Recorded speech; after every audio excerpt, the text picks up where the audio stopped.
لەگەڵ ئەوەداین کە ئەم هەڵبژاردنەی کە تازە بڕیاری لێدراوە و ساڵێکیش دواخراوە ساڵێک دواخراوە چیتر دوا نەخرێ و هەڵبژاردنی کوردستان ئەنجام بدرێ و بشتوانین هەمومان بە یەکەوە گۆڕانکاریەکی وا بێنینە دی کە خەڵکی کوردستانی پێ دڵخۆش دەبێت و ئێمە وەکو کۆمەڵی ئیسلامی کوردستان کۆمەڵە بنەمامان هەیە کە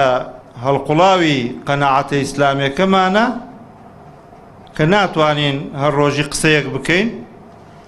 و هەر ڕۆژی هەڵوێستێکمان هەبێ بۆیە بە هەموو لایەنە سیاسیەکانمان وتووە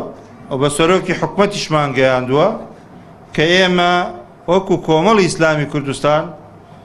ئامادە نین داوای دواخستنی هەڵبژاردن بکەین. ڕاست ئێمە حزبێکی ئیسلامین حزبین حەقی خۆمانە بەدەسەڵاتیش بکەین کە زۆری نەبێنین و بەدەسەڵات بکەین بەڵام پێشەوە کارە ئەسڵەکەشمان هەیە واتە ئێمە ئەگەر ژمارەی بەدەستێنانی حکومەتمان نەهێنا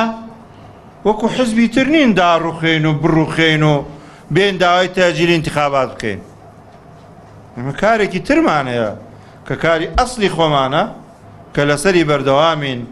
و ئەی پارێزین کە کاری ئیسلامیمانە.